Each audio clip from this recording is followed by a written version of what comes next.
So you're considering moving to Germany.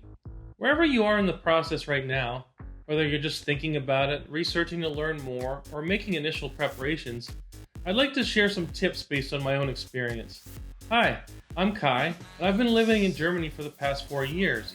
Back when I was getting ready to move here from the US, I spent tons of time watching videos and making to-do lists to get ready. And some of this was really helpful, and some not so much. I learned a lot along the way. So in this video, I'm going to share 5 tips based on what I learned when I moved to Germany. My hope is that these things will help you think about important aspects of moving to Germany. Okay, los geht's. Tip 1. Travel to Germany before you decide to move here. If you're watching this video, you might be hoping to move to Germany sooner rather than later. But, as you know, moving to another country is a big, life-altering decision. And, with something so big, you'll want to feel comfortable that this place is a really good fit for you. So I strongly recommend that you travel here first. And I suggest you start by researching cities here that sound interesting to you. Then plan a trip to visit one or more of these cities for at least a week or two. You might want to focus on larger cities where there are more job opportunities, such as Berlin, Hamburg, Dusseldorf, Frankfurt, Cologne, and Munich. Depending on what type of work you're looking for, you can certainly try some mid-sized cities too. For example, Heidelberg, Lübeck, or Münster might be good options.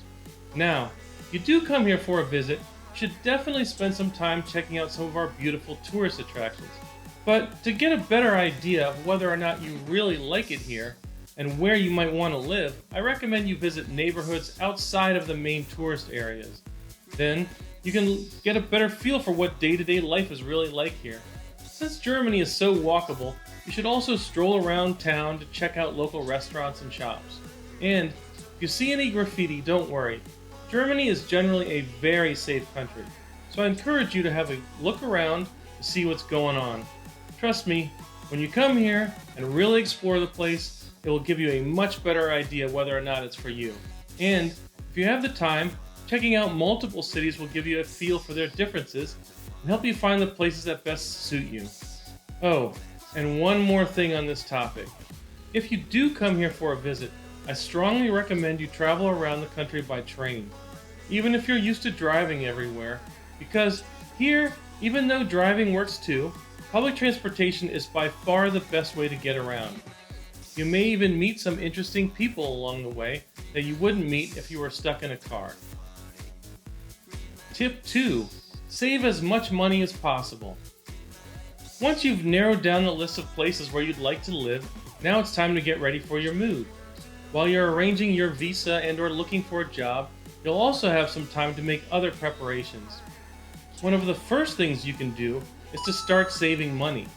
If you already have money for the transition, great.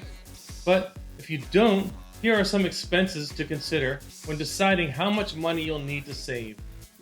Airline tickets. Right now, a flight from New York City to Frankfurt, for example, is roughly $600 per person. Hotels or temporary housing. You can get a nice hotel in most cities in Germany for around 100 euros per night. If you're moving to one of the big cities I mentioned earlier, you can also use a temporary rental service like Wonderflats as you search for more permanent housing. They provide furnished apartments, but they can be expensive. For example, a Wonderflats rental in Berlin can run around 1,500 euros per month. Apartment rental. What's important to note with apartment rentals is that you will generally need to pay 2 months deposit in addition to the first month's rent when moving in. There's also a chance you'll need to buy a new kitchen. This sometimes happens with apartments in older buildings, since some Germans choose to take their kitchens with them when they move out. This could cost thousands of euros. Of course, you'll also need to pay for other things like food and maybe even shipping your stuff. So, you can see how the expenses can quickly ramp up. Beyond tapping into your savings, how can you get enough money to cover everything? Well, this leads right into my next tip. Tip 3. Get rid of as much stuff as possible. It's time for you to embrace your inner minimalist. In case you don't already know it, most apartments and houses are much smaller in Germany. In fact, they are almost half the size of the average American home. So if you aren't already a minimalist, you may need to get rid of a lot of stuff. I recommend you do a full assessment of what you have and what you'll really need for your new life in Germany and start clearing things out. This will make your move much easier, and it will also give you the opportunity to raise some money. I personally got rid of probably 80% of my stuff. I sold as much as I could, including my car, and I donated the rest. I actually managed to raise a lot of money by doing this, and I ended up only bringing the absolute essentials with me when I moved. If you have a house you can sell, great. The more you get rid of and the less you bring with you to Germany, the better. Tip 4. Learn as much as you can and get organized. This tip is sort of 2 in 1, but they are related.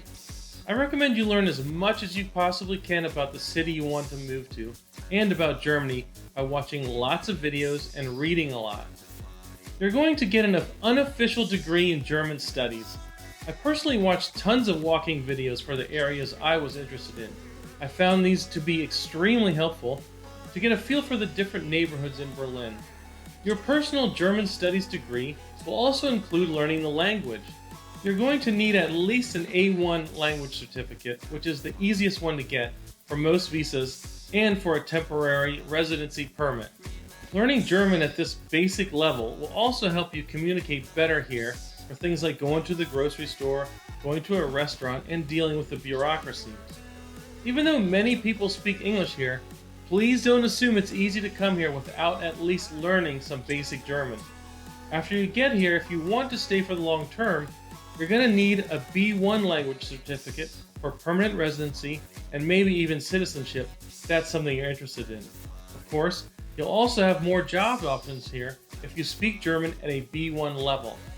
I recommend you look at an organization like the Goethe Institute to learn about language course options and certificates. Now, while you're learning about Germany, it's also helpful to make lists of all of the things you'll need to do before and after you come here. And this means getting organized. There are many videos and online postings about the specific information you'll need. So I'm not going to go into too much detail about that here.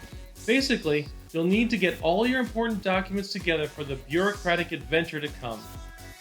You're going to need things like your birth certificate, school records, banking and financial information, medical records, employment history, passport, etc. If you learn a lot about Germany in advance and have all your important documents ready, your transition will be much easier. Tip 5. Make a vision board. Okay, with that out of the way, let's end on a fun note. Now I know that some of you will think this is cheesy. I know I did before I actually did it. Nevertheless, I think it's a really good idea to make a vision board. This is the vision board I made back in 2020. I printed it out and put it in a prominent place in my apartment so I could easily see it every day. It's got images of all of the things that I was looking forward to enjoying in Berlin once I finally moved here, like beer gardens, parks, streetcars, food, drinks, and more. As you're going through all of the organizing, saving money, purging of stuff, and dealing with bureaucracy, it's very important to keep your eye on the prize, as they say. Every time I got frustrated with some part of the process, I took a moment to look at my vision board to remind myself why I was doing what I was doing. It was to make a better life for myself. The vision board was extremely helpful because it literally kept me focused on the big picture. And it all came true. I've actually been enjoying all of the things I pictured and more since I moved here. So go ahead and dream, be creative, and envision a new and hopefully better future for yourself. Alright, so there you have it, my 5 tips to prepare for your move to Germany. I hope this has been helpful, and I wish you good luck. Or, as the Germans say, viel Glück. Tschüss, bis später!